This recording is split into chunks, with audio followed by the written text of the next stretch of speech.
బందీ గృహపు గొమ్ము, బందీ గృహపు గొమ్ము. దీని గురించి నెహెమ్యా గ్రంథం 12వ అధ్యాయం 39వ వచనంలో రాసి ఉంటుంది. 12:39.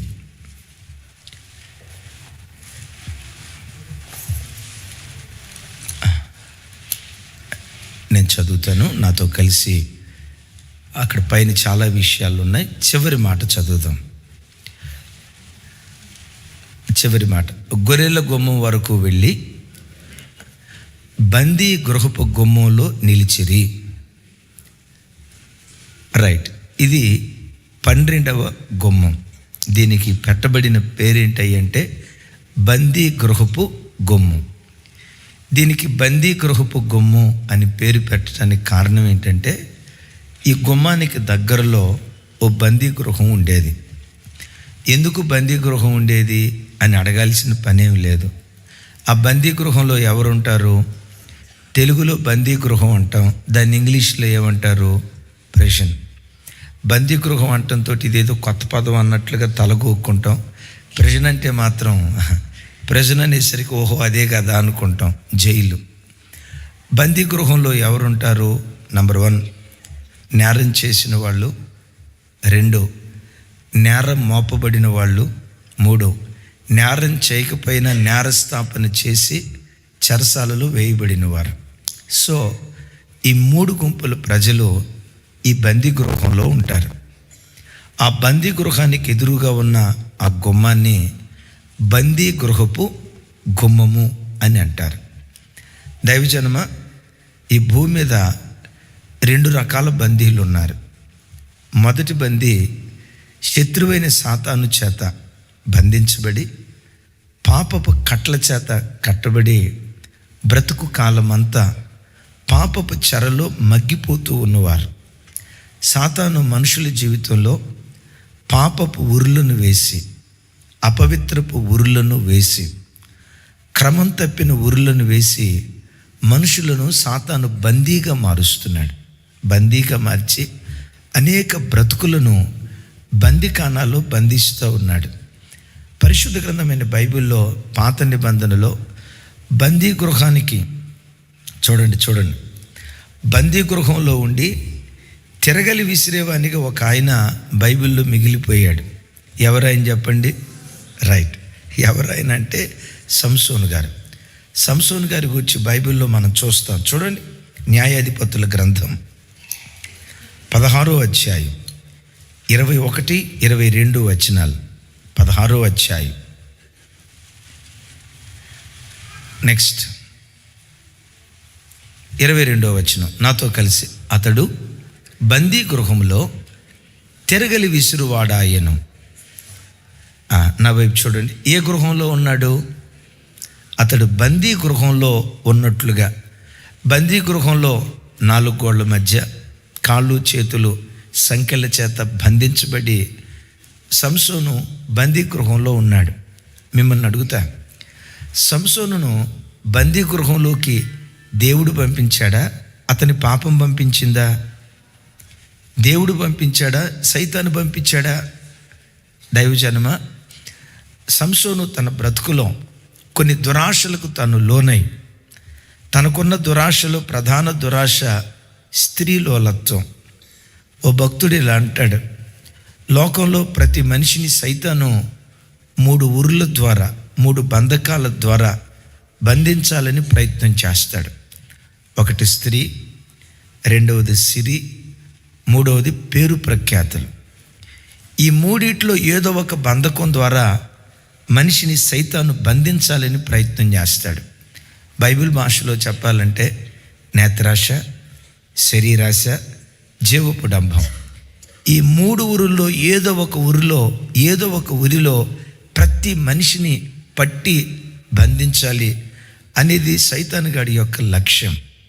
ఇంత మహాబలుడు, మానవ భాషలో చెప్పాలంటే సింహబలుడు అనండి. ఆ సింహబలుడు తల వెంట్రుకల్లో బలం ఉంది. ఎంత బలం ఉందా అంటే 1000 మందికి సమాధానం చెప్పగలిగే బలం. 1000 మంది కాదు, 10,000 మంది వచ్చినా 10,000 మందికి సమాధానం చెప్పగలిగే బలం తల వెంట్రుకల్లో ఉంది. తల వెంట్రుకల్లో బలం ఉంది, కళ్ళల్లో బలహీనత ఉంది. ఏం జరిగిందో తెలుసా?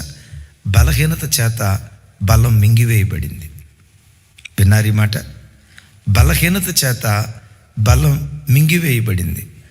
చచ్చిన ఈగలు కొన్నిబడితే తైలం కంపు కొట్టుకొని పోయినట్లు, పులిసిన పిండి కొంచెం ముద్దంతటిని పాడు చేసినట్లు, సింహబలుడు లాంటి సంసోనును చిన్న బలహీనత మింగివేసింది. అమ్మా, అయ్యా, నీ జీవితంలోనైనా, నా జీవితంలోనైనా, మరి ఎవ్వరి జీవితంలోనైనా చిన్న చిన్న బలహీనతలు, చిన్న చిన్న పొరపాట్లు, చిన్న చిన్న అవిధేయతలు, కంటికి కనబడినంత చిన్న అపవిత్రత నీ బలమంతటిని మింగేస్తుంది అన్న సంగతి ఎప్పుడు మర్చిపోకుండా ప్రతి క్షణం ఏదైనా బలహీనత నీలోకి వచ్చిందని నీకు అర్థమైతే ఎప్పటికప్పుడు నిన్ను నువ్వు శుద్ధీకరించుకొని ఒక పవిత్రమైన వ్యక్తిగా నిన్ను నువ్వు కాపాడుకోవటానికి ప్రతి క్షణం దేవుని సన్నిధిలో మనం ప్రాకులాడుదాం గాక. సంసోనుకున్న బలహీనత నేత్రాశ. కొందరికి స్త్రీలోలత్వం, పురుషులోలత్వం, మరికొందరికి శరీరాశ, మరికొందరికి జీవపు డంబం, పేరు ప్రఖ్యాతులు అనే ఈ జీవపు డంబంలో మనిషి చిక్కుకొని తద్వారా ఆ పాపపు ఉరుల ద్వారా సంసోనును సాతాను బందీగా చేసినట్లు ఈ కాలంలో కూడా అనేక మంది యవ్వనులేం కర్మ, ఊరు బొమ్మంటుంది, కాడి రమ్మంటుంది అన్న ముసలోళ్ళను కూడా వదిలిపెట్టకుండా సాతాను రకరకాల పాపపు బంధకాల చేత బంధిస్తూ ఉన్నాడు. పాపం మనిషి సరదా అని అనుకుంటాడు. తమ్ముడు, పాపం సరదా అని మనిషి అనుకుంటాడు.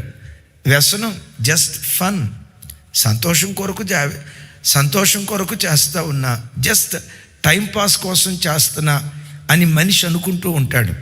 కానీ అది ఎంత భయంకరమైన బంధకమో సామెతల గ్రంథంలో భక్తుడు ఇలా అంటాడు. చూడండి, సామెతల గ్రంథం 5వ అధ్యాయం 22వ వచనం. 5వ అధ్యాయం 22వ వచనం నాతో కలిసి చెప్పండి. దుష్టుని దోషములో వానిని చిక్కుబెట్టును, వాడు తన పాప పాశముల వలన బంధించబడును. వాడికి ఎవరో చిక్కులు కలుగు చేయడు, వాని దోషమే వానికి చిక్కులు కలుగు చేస్తాయి. వాడిని ఎవరో బంధించరు, వాని పాపమే వాడిని బంధిస్తుంది. పాప పాశములు అన్నాడు. పాశములు అంటే పాయాసం అనుకునేరుగాక. పాశములు అంటే బలమైన త్రాళ్ళు. తమ్ముడా, బలమైన త్రాళ్ళు అని అర్థం. ఎవడు తెంచలేని బలమైన త్రాళ్ళు అని అర్థం. దైవజనమ, పాపం బలమైన త్రాళ్ళ వంటిది, నిన్ను బంధించేస్తుంది. దోషం చిక్కులు వంటిది. దోషం చేసేవాడిని ఎవడో చిక్కుల్లో పడేయాల్సిన అవసరంలా, పాపం చేసేవాడిని ఎవడో బంధించాల్సిన అవసరంలా. వాని దోషం, వాని పాపమే వాడిని బంధించేస్తుంది. నిజంగా పాపం ఇంత భయంకరమైందా? 2012వ సంవత్సరంలో తెలుగు రాష్ట్రాలు నివ్వెరపోయేటట్లుగా అమెరికా దేశంలో ఒక భయంకరమైన సంఘటన జరిగింది. మీరు అనొచ్చు, అమెరికా దేశంలో జరిగిన సంఘటన తెలుగు రాష్ట్రాల్లో ప్రజలు నివ్వెరపోవటం ఏంటన్నా? తెలుగు రాష్ట్రాలే కాదు, భారతదేశం అంతా నివ్వెరపోయే ఓ భయంకరమైన సంఘటన. ఏం జరిగింది? రఘునందన్ ఎండమూరి అనే పేరు విన్నారా? ఎందుకినరో రైట్. ఎండమూరి వీరేంద్రనాథ్ గొప్ప రచయిత. అయిన వారు గొప్ప రచయిత, అంటే మంచి కుటుంబం. ఎండమూరి రఘునందన్ అనే యవనస్తుడు వైజాగ్లో చదువుతూ అమెరికా దేశంలో సాఫ్ట్వేర్ ఉద్యోగాన్ని సంపాదించాడు. H1B వీసా మీద అమెరికా దేశంలో సాఫ్ట్వేర్ ఇంజనీర్ ఉద్యోగం సంపాదించాడు. నేనంట, ఇంజనీరింగ్ పూర్తయిన ప్రతి యవనస్తుడి కళ అమెరికా దేశం వెళ్ళాలని. ఇంజనీరింగ్ పూర్తి చేసిన ప్రతి యవనస్తుని కళ సాఫ్ట్వేర్ ఇంజనీర్ కావాలని. ఇంజనీర్ చేసిన ప్రతి యవనస్తుడి కళ అలాంటి గొప్ప దేశంలో ఉద్యోగాన్ని సంపాదించాలని. నేనంట, అతని కళ సాకారమైనప్పుడు ఎంత హాయిగా ఆనందంగా బ్రతకొచ్చు. జరిగింది ఏంటో తెలుసా? ఈ యవనస్తుడు సాఫ్ట్వేర్ ఇంజనీర్గా ఉద్యోగం చేస్తూ నెలకొచ్చి లక్షల రూపాయలు సంపాదిస్తూ తెలియకుండా వ్యసనాలకు బానిస అయ్యాడు. మాదక ద్రవ్యాలకి, ప్యాకాట్కి, జోదానికి, క్లబ్బులకి, పబ్బులకి బానిస అయిపోయాడు. ఇలాంటి జీవితం నాకు దొరికితే బాగుండని ప్రతి యవనస్తుడు కలగంటా ఉంటే, అతని కళ నిజమైన తర్వాత, ఎంత అద్భుతమైన జీవితం వచ్చిన తర్వాత పాపపు వ్యసనాలకు తాను బానిస అయిపోయాడు, అప్పుల పాలైపోయాడు. ఈ అప్పులు ఎలా తీర్చాలి? తన వ్యసనం తీర్చుకోవటానికి డబ్బు కావాలి. డబ్బు ఎట్లా సంపాదించాలి? ఆ ప్రాంతంలో ప్రకాశం జిల్లాకు చెందిన మన తెలుగు వాళ్ళు ఉంటే వాళ్ళతో గత కొన్ని సంవత్సరాల నుంచి అతనికి సాన్నిహిత్యం. తెలుగు వాళ్ళు ఉంటుంది కదా, తెగులు. మన తెలుగు వాళ్ళు, మన కాపులు, మన సౌదరీసు, మన బ్యామన్స్, మన 2, మన 3, ఈ గజ్జి ఉంటుంది కదా, తప్పకుండా ఉంటుంది కదా. సెంత చచ్చిన పులుపు చావదన్నట్టు ఈ గజ్జి సచ్చే వరకు పోదు జనాలకి. సరే, మన తెలుగు వాళ్ళే కదా అని చెప్పి ఈ 2 కుటుంబాల మధ్య కాస్త ర్యాంప్ సన్నిహిత సంబంధం ఏర్పడింది. వీడికి డబ్బులు అవసరం వచ్చినాయి. వాళ్ళకు చిన్న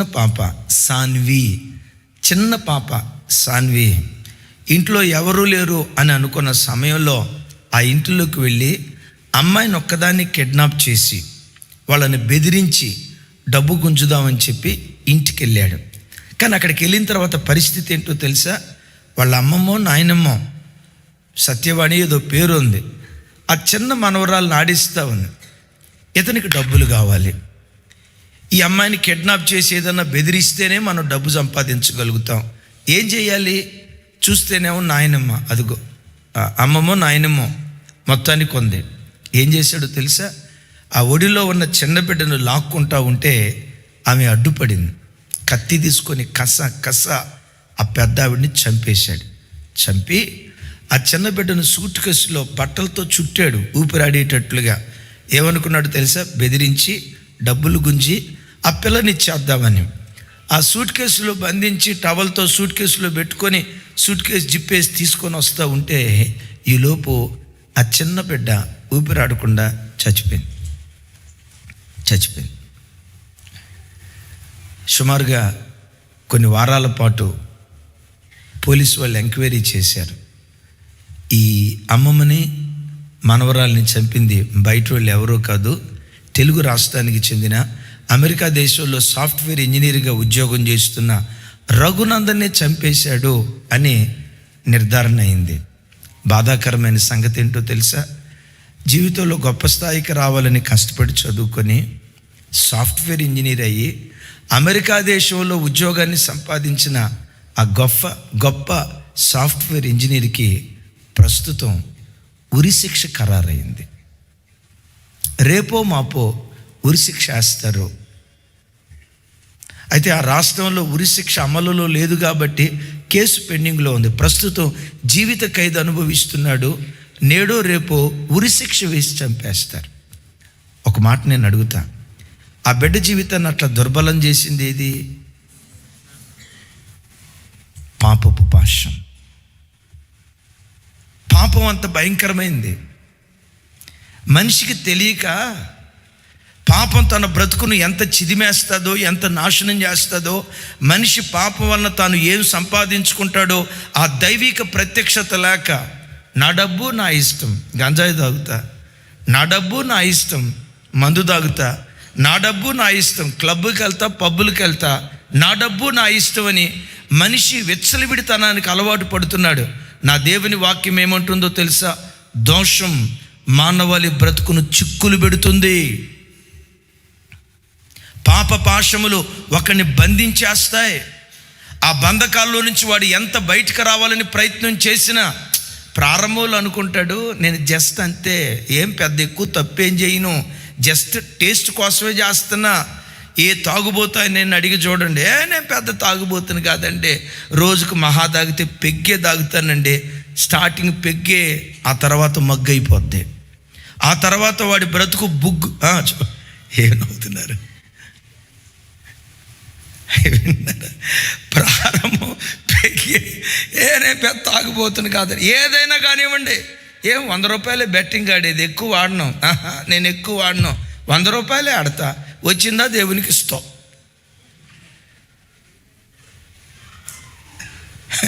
మళ్ళీ దీనికి దేవునికి స్తోత్రం. వినండి, నేను పెద్ద ఎక్కువ వాడినాం. ఏదైనా వ్యసనం కొంచెమే వాడి టేస్ట్ చూపిస్తాడు. ఆ తర్వాత బైబిల్లో రాసింది, ఏమని రాసిందో తెలుసా? నీ పాపం నిన్ను పట్టుకుంటుంది. ఒక్కసారి నువ్వు పట్టుకున్నావా, జీవితాంతం అది నిన్ను పట్టుకుంటుంది. నువ్వు వదిలేసాయి, నువ్వు నాకొద్దు అని ఆ పాపాన్ని ఎంత నెట్టేసిన పాపం ఏముంటుందో తెలుసా? ఈ మాట అంటున్నందుకు ఏమనుకోవద్దు. వన్స్ ఒక్కసారి నువ్వు పట్టుకుంటే మీ పాపం మిమ్మల్ని పట్టుకుంటుంది అని బైబిల్లో రాసింది కదా.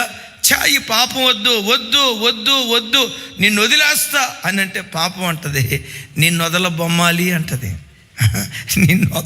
నువ్వు నన్ను వదిలిపెట్టినా నేను నిన్ను వదిలిపెట్టినని అది మనిషిని పట్టుకోవటం ప్రారంభిస్తుంది. అందుకని ప్రతి క్రైస్తవుడు దేవుని పాదాల చెంత, దేవా ఏ పాపపు ఊబిలో పడిపోకుండా ఈ చిన్న జీవితం పవిత్రంగా బ్రతికే కృప నాకు దయచేయ్యా. ఏ చీకటిలో పడిపోకుండా నీతిగా బ్రతికే జీవితం నాకు దయచేయని ప్రతి బిడ్డ దేవుని సన్నిధిలో ప్రాధేయపడి ప్రార్థించేవాడై ఉండాలి. దోషం నీకు చిక్కులు తెస్తుంది. నిన్నెవరో చిక్కుల్లో పడేయరు, నీ దోషమే నిన్ను చిక్కుల్లో పడేస్తుంది. పాపం అది భయంకరమైన బంధకం, నిన్ను బంధించి వదిలిపెడుతుంది. తస్మాత్ జాగ్రత్త. అయితే సుమి ఒక మాట, ఈ పాపపు బంధకంలో ఎవరు పడతారు? ఈ దోష బంధకాల్లో ఎవరు పడతారు? ఎవరు పడటానికి అవకాశం ఉంటుంది? లేఖనాల్లో చూస్తే చూడండి ఒకసారి యెషయా గ్రంథం 5వ అధ్యాయం 18వ వచనం.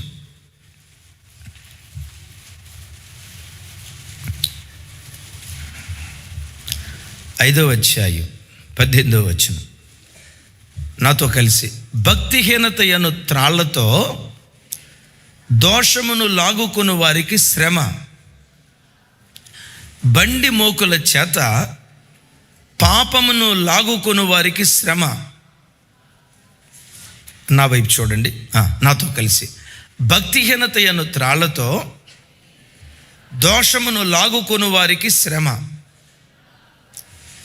అంటే దోషం అని పెట్టే లాక్కుంటా వెళ్తుందట. ఏది? భక్తిహీనత అనే త్రాళ్లతో దోషాన్ని లాక్కుంటూ వెళ్తున్నాడట. అంటే దాని అర్థం ఏంటో తెలుసా? భక్తిహీనత ఎక్కడుంటుందో, భక్తిహీనత కలిగిన ప్రతివాడు దోషంలో పడిపోతాడు. భక్తిహీనతలో పడిన ప్రతివాడు పాపం చేస్తూ బ్రతుకుతాడు. భక్తిహీనతలో పడిపోయిన ప్రతి వ్యక్తి ఏదో ఒక కోణంలో సాతాను చేతిలో బందీగా మిగిలిపోతాడు. భక్తిహీనత అంటే నేనంట, రక్తహీనత అంటే అసలు రక్తం లేదైనా, తగినంత రక్తం లేదైనా. ఇప్పుడు డాక్టర్ గారు ఇట్లా చూసి కాస్త కళ్ళు లోపల తెల్లగా ఉంటే ఏమంటాడు? అమ్మా రక్తహీనత ఉందమ్మా, నీకు వాస్తవంగా 13% ఉండాలి బ్లడ్, నీకు మాత్రం 6 ఉందమ్మా, ఈ రక్తహీనత వల్లనే నీకు ఈ ప్రాబ్లం అమ్మా అంటాడు. అంటే రక్తహీనత అంటే రక్తం అసలు లేదైనా, తగినంత లేదైనా. పెద్దగా చెప్పాలి దైవజనమా, తగినంత ప్రార్థన నీకు లేకపోతే దుష్టుడు నిన్ను పట్టుకుంటాడు. తగినంత వాక్య ధ్యానం నీకు లేకపోతే దుష్టుడు నిన్ను పట్టుకుంటాడు. దోషం ఎవరినో పట్టుకుంటుంది అని అనుకున్నారు కాక, దేవుడు నమ్ముకున్న బిడ్డలను కూడా దోషం పట్టుకుంటుంది. ఎవరిని పట్టుకుంటుంది? తగినంత ప్రార్థన ఉండదే, తగినంత వాక్య ధ్యానం ఉండదే, తగినంత ఉపవాసం ఉండదే, తగినంత భక్తి జీవితం ఉండదే, తగినంతగా కుటుంబంలో అరుణోదయ ప్రార్థన చేయరే, తగినంత భక్తి జీవితం లేని ప్రతి వాడిని దుష్టుడు పట్టుకుంటాడు. ఈ వాక్యం వింటున్న బిడ్డలారా, ఈ వాక్యం వింటున్న నీ జీవితంలో నువ్వు దేవుని చేతిలో ఉన్నావా, దుష్టుని చేతిలో ఉన్నావా? ఒక్కసారి కూర్చొని ఆలోచించు. నువ్వు దేవుని చేతిలో ఉన్నావో దుష్టుని చేతిలో ఉన్నావో నీకు అర్థం కాకపోతే దీని క్లారిఫికేషన్ నీకు ఇస్తా. 24 గంటలు రోజు దేనితో నువ్వు గడుపుతున్నావు? తగినంత భక్తి చేస్తున్నావా? అమ్మ నా వైపు చూడండి. తగినంత భక్తి చేస్తున్నావా? ఫోన్ తీసుకొని ఫోన్లో ముఖం పెట్టి 3 గంటలు చూస్తున్నావే. నేనంట రోజుకొచ్చి కనీసం 3 అధ్యాయాలు చదివే అన్న నా వైపు చూడాలి. రోజుకొచ్చి 3 గంటలు ఫోన్ దగ్గర గడిపేవే, వాళ్ళతో వీళ్ళతో మాట్లాడుతూ ఉన్నావే, ఫేస్బుక్ ఓపెన్ చేసి యూట్యూబ్ ఓపెన్ చేసి ఆ సమాచారాలు ఈ సమాచారాలు ఇవన్నీ రోజు వింటూ ఉన్నావు, చదువుతూ ఉన్నావే. రోజుకొచ్చి 3 గంటలు ఫోన్లో గడిపిన నీ బ్రతుకులో రోజుకొచ్చి కనీసం 3 అధ్యాయాలు చదివే ఆత్మీయ అనుభవం నీకుందా? కనీసం ఒక 3 గంటలు దేవుని సన్నిధిలో ప్రార్థన చేసే అనుభవం ఉందా? నేనంట 3 అధ్యాయాలు చదివి 3 గంటలు ప్రార్థన చేసే అనుభవం నీకుంటే అసలు 3 గంటలు నువ్వు ఫోన్తో ఎందుకు గడుపుతావు? ఎవరి చేతిలో నువ్వు బందీగా ఉన్నావు? దేవుని చేతిలో ఉన్నావా, సైతానుగాడి చేతిలో ఉన్నావా? ఎవడు సైతానుగాడి చేతిలో బందీలు అయిపోతారంటే, ఏ ఇంటిలో కుటుంబ ప్రార్థన జరగదో వాడు దుష్టుడి చేతిలో బందీ అయిపోతాడు. ఏ వ్యక్తికి వ్యక్తిగతంగా అరుణోదయ ప్రార్థన అనుభవాలు ఉండవో, తగినంత భక్తి లేకపోతే వాడు సైతానుగాడి చేతిలో బందీ అయిపోతాడు. ఆదివారం ప్రార్థన అది ప్రాముఖ్యమైనదే, కానీ ఇది యాంత్రికం. ఆదివారం చర్చికి రాకపోతే రాజాన్ని ఏమన్నా ఫోన్ చేస్తాడేమో, ఆదివారం చర్చికి రాకపోతే అమ్మా నాన్నలు తిడతారేమో, చర్చికి రాకపోతే నా కడుపుని ఏదో అనండి, చెడబుట్టాడా, నా కడుపుని చెడబుట్టావురా, ఎందుకు అందరు కుటుంబాలతో చర్చికి వెళ్తున్నారా, నువ్వు అక్కడవే రావట్లేదురా, అమ్మ ఎక్కడ తిట్టిద్దో, అమ్మ ఎక్కడ టార్చర్ పెట్టిద్దోనని ఎవరి కోసమో నువ్వు ప్రార్థనకు వస్తున్నావు. అది కాదు ప్రాముఖ్యం. నీకు వ్యక్తిగతంగా క్రీస్తుతో తత్సంబంధం లేకపోతే, తగినంత భక్తి జీవితం లేకపోతే, నీవు నీ క్రీస్తు, నీవు నీ దేవుడు, నీవు నీ క్రీస్తు, నీకు క్రీస్తుకు తగినంత సంబంధం, తగినంత ఆత్మీయ అనుభవాలు లేకపోతే భక్తిహీనుని వెనక దోషం వస్తూ ఉంటుందట. భక్తిహీనపు త్రాళ్ళ చేత దోషమును లాగుకొందురు అనండి. అంటే ఒక వ్యక్తిలో భక్తిహీనత ఉంటే, భక్తిహీనత వెళ్తూ ఉంటే ఆ భక్తిహీనుని వెనక ఏం వెళ్తుందట? దోషం వెళ్తుంది. అమ్మా అయ్యా నా వైపు చూడండి. తగినంత వాక్య ధ్యానం నీకు లేకపోతే, తగినంత ప్రార్థనా జీవితం లేకపోతే, తగినంత దేవునితో సహవాసం నీకు లేకపోతే, తగినంత భక్తి జీవితం దేవుని సన్నిధిలో నువ్వు చేయకపోతే, ఏదో ఒక దోషంలో సైతానుగా నిన్ను పడేస్తాడు, ఏదో ఒక పాపంలో నిన్ను పడేస్తాడు. అందుకనే కొన్ని కోట్ల మంది ప్రజలు ఈరోజు బందీ గృహంలో బానిసలుగా మిగిలిపోతున్నారు. బందీ గృహంలో బానిసలు, దేవుని నమ్మని వారు బందీలుగా మిగిలిపోయారు. భక్తిహీనతనే, తగినంత భక్తి జీవితం చేయకపోవటాన్ని బట్టి క్రైస్తవ సంఘాల్లో కూడా అనేకులు బందీలుగా మిగిలిపోయారు. మెట్టుకు ఏ కోణంలో బందీలుగా ఉన్నా ఈ బందీలను విడిపించడానికే 2000 సంవత్సరాల క్రితం యేసుక్రీస్తు వారు లోకానికి దిగి వచ్చాడు. పెద్దగా చెప్దాం ఆమేన్. యేసుక్రీస్తు వారు లోకంలో ప్రత్యక్షం అవటానికి కారణం ఏంటంటే, చెరలో ఉన్న వారికి హితవత్సరాన్ని ప్రకటించడానికి, చెరలో బంధించబడిన వారికి విడుదల ప్రకటించడానికే యేసుక్రీస్తు వారు 2000 సంవత్సరాల క్రితం శరీరధారిగా లోకంలోకి ఆయన దిగి వచ్చారు. దీని గూర్చి యెషయా గ్రంథం అనేక చోట్ల బైబిల్లో రాయబడిన ప్రవచనాలు చూడండి. ఆ మాటలు ఒకసారి. యెషయా గ్రంథం 61వ అధ్యాయం 3వ వచనం, 61వ అధ్యాయం 1వ వచనం నుంచి, మొదటి వచనం నుంచి నాతో కలిసి చెప్పండి. ప్రభువు యెహోవా ఆత్మ నా మీదనున్నది, దీనులకు సువర్తమానం ప్రకటించుటకు యెహోవా నన్ను అభిషేకించును, నలిగిన హృదయం గల వారిని దృఢపరచుటకు. ఇక్కడి నుంచి పెద్దగా, చెరలోనున్న వారికి విడుదలను, బంధింపబడిన వారికి విముక్తిని ప్రకటించుటకును, యెహోవా హితవత్సరమును, మన దేవుని ప్రతిదండన దినమును ప్రకటించుటకు యెహోవా నన్ను పంపి ఉన్నాడు. ఇది ఎవరిని గూర్చి రాయబడిన ప్రవచన వాక్కు? మన ఆరాధ్య దైవం ప్రభు అయిన యేసుక్రీస్తు వారిని గూర్చి రాయబడిన ప్రవచన వాక్కు. యెహోవా ఆత్మ నా మీద ఉంది, ఆయన నన్ను అభిషేకించి లోకంలోనికి పంపించాడు. మొదటి వచనం, యెహోవా నన్ను లోకంలోనికి పంపించాడు. ఎందుకు నన్ను పంపించాడు అంటే చెరలోనున్న వారికి విడుదల, బంధింపబడిన వారికి విముక్తి ప్రకటించడానికి యెహోవా నన్ను అభిషేకించి నన్ను పంపి ఉన్నాడు అని మాట్లాడతాడు. దీని గురించి మరో చోట యెషయా గ్రంథం 42వ అధ్యాయం 6-7 వచనాలు, 6-7 వచనాలు. యెషయా గ్రంథం 42వ అధ్యాయం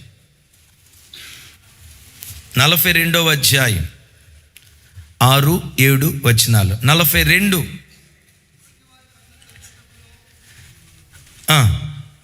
చదువుచున్నా, పెద్దగా చెప్పండి. గుడ్డివారి కనులు తెరుచుటకును, బంధింపబడిన వారిని చెరసాలలో నుండి వెలుపలికి తెచ్చుటకును, చీకటిలో నివసించు వారిని బందీ గృహములో నుండి వెలుపలికి తెచ్చుటకును. రైట్ చాలు. ఈ ప్రవచనాలన్నీ ఎవరి గురించి రాయబడ్డాయి అంటే యేసుక్రీస్తు వారి గురించి రాయబడ్డాయి.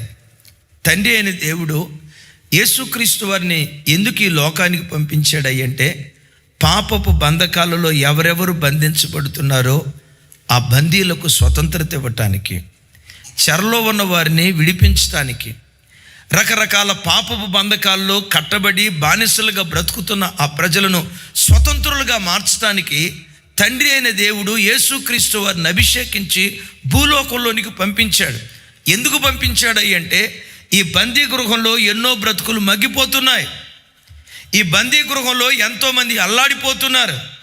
ఈ బందీ గృహంలో మగ్గిపోతున్న వ్యక్తులను విడిపించడానికి పంపించబడిన, అభిషేకించబడిన వ్యక్తే ప్రభు అయిన యేసుక్రీస్తు వారు.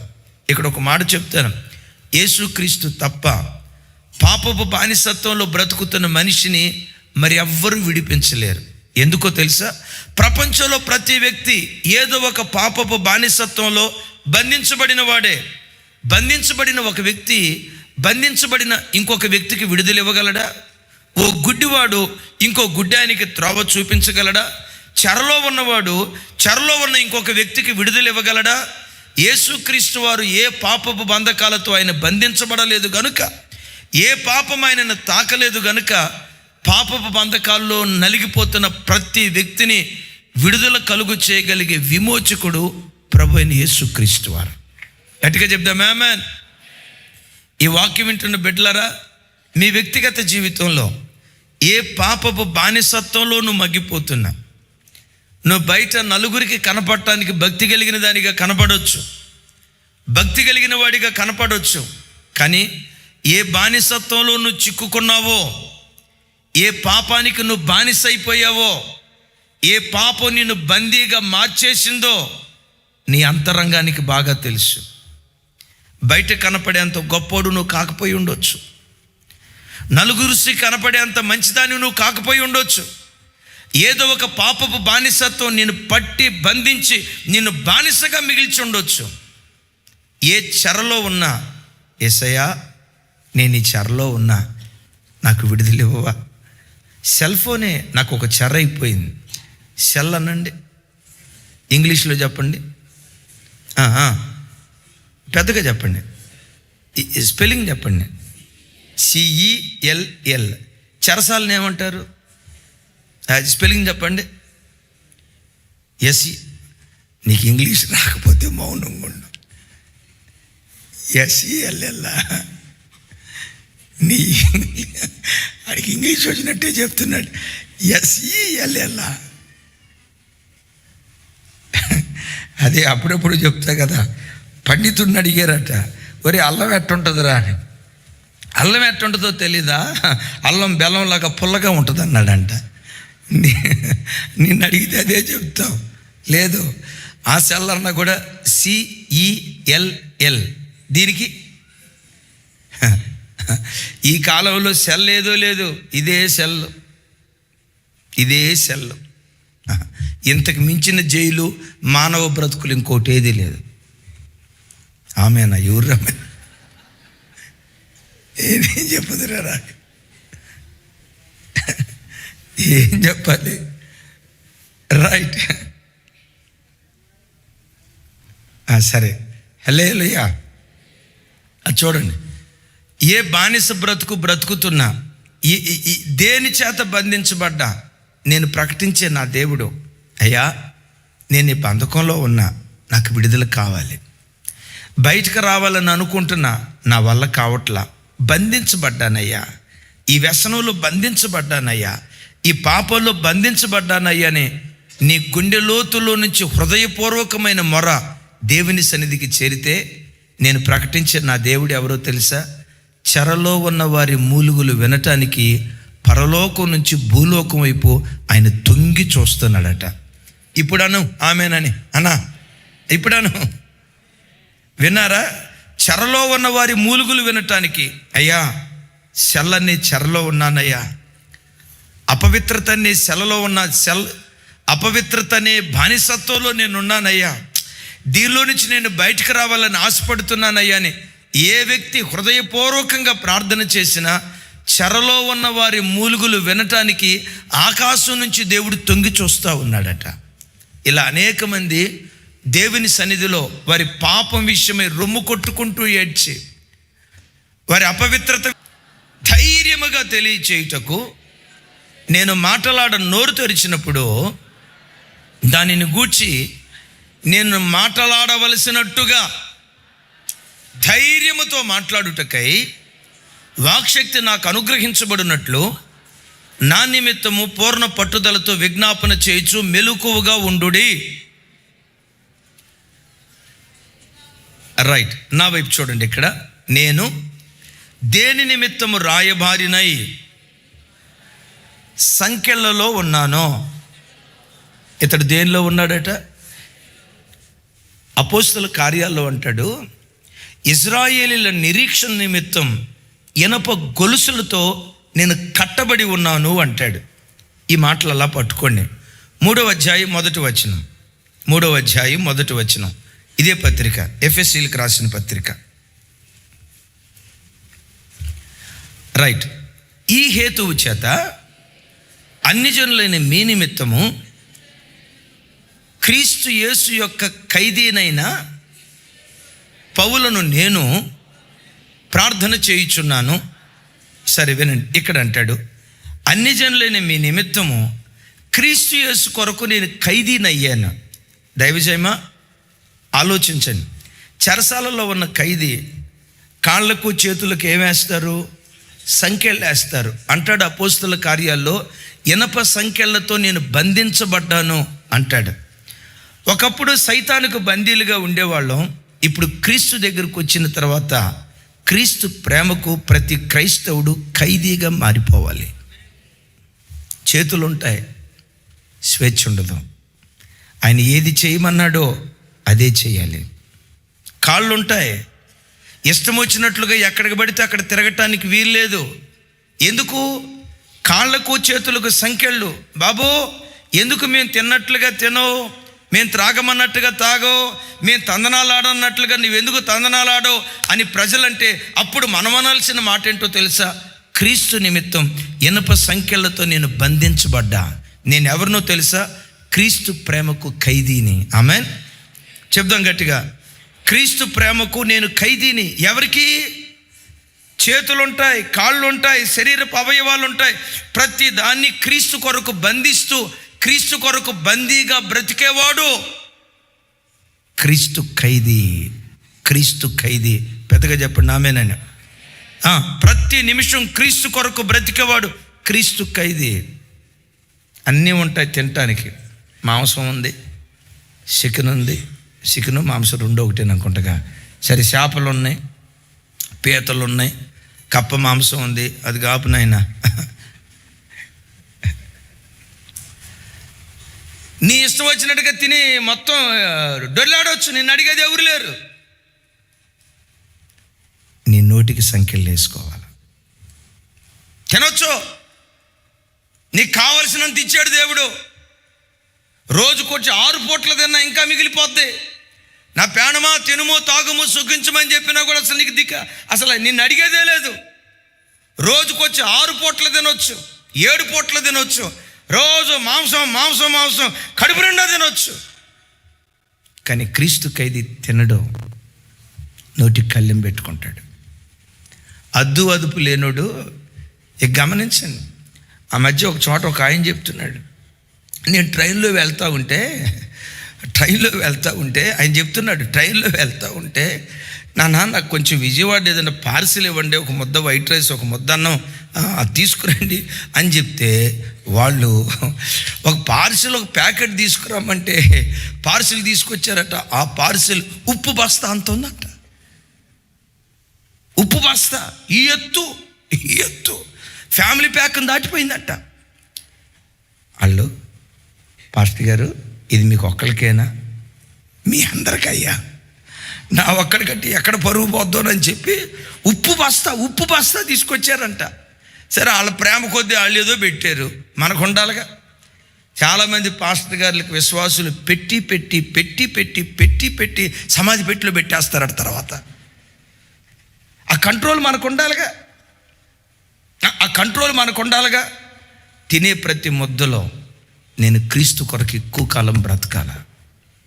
పిల్లలకు మీరు ఆమెను అంటారు, ఎందుకు? మీరు వీళ్ళ కోసమే ఎక్కువ కాలం బ్రతికేది. ఈ డైపర్లు మార్చడానికి ఈ ఉంటుంది కదా, చెత్త మార్చుకొని మళ్ళీ అది కడుక్కొని దీనికోసమే మీరు బతకండి. తినే ప్రతి ముద్దలో నేను క్రీస్తు పని కొరకు ఎక్కువ కాలం బ్రతకాల, ఆరోగ్యాన్ని కాపాడుకోవాలా. Praise the lord. నా నోటికి కత్తి పెట్టుకోవాలా. ఏది ఎంతవరకు తినాలో ఎంతవరకు తినకూడదో ఆరోగ్యాన్ని కాపాడుకోవడానికి ప్రతి విషయంలో క్రైస్తవుడు చేతులకు సంఖ్యలు వేసుకోవాలా. ఎవరు? క్రీస్తుకు ఖైదీ. నీ నిద్ర, ప్రజలు రోజుకొచ్చి 7 గంటలు 8 గంటలు నిద్రపోతారు. 8 గంటలు నిద్రపోయి కూడా ఈరోజు అస్సలు నిద్ర. ఒరే ఏమన్నారా నిన్ను? 8 గంటలు నిద్రపోయారా? 6 గంటలు నిద్రపోయారా? ఆదివారం ప్రార్థనలో కూర్చున్నా, తాగుబోతాడు తూగుతాడు, చూసారా?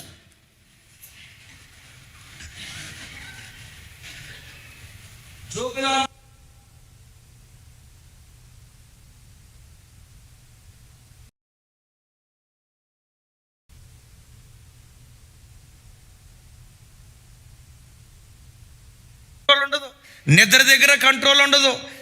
నా వైపు చూడాలి, తిండి బట్ట దగ్గర కంట్రోల్, ఎక్కడ కంట్రోల్ ఉండదు. క్రైస్తవుడు క్రీస్తు కొరకు ఖైదీగా మారాల. 7 గంటలు నువ్వు నిద్రపోయినా నిన్ను అడిగేది ఎవరు లేదు తల్లి. ఇంట్లో వంట చేసేవాళ్ళు ఉన్నారు, బాత్రూమ్లు కడిగేవాళ్ళు ఉన్నారు. నీకు పని చాలా తక్కువ. రైట్, 7 దాకా తెల్లవారు 7-8 దాకా పండుకున్నా భర్తే వచ్చి, కాంతం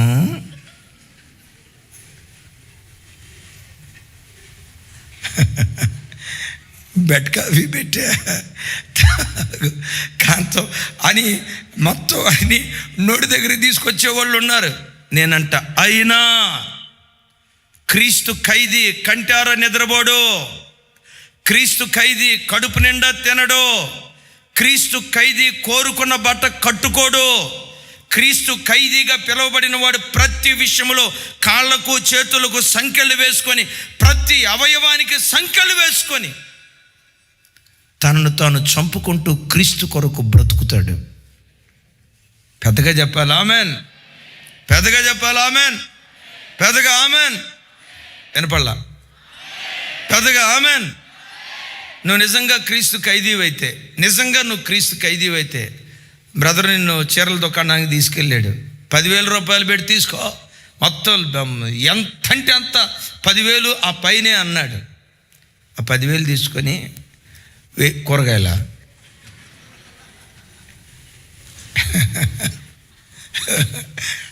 నువ్వు కూరగాయ,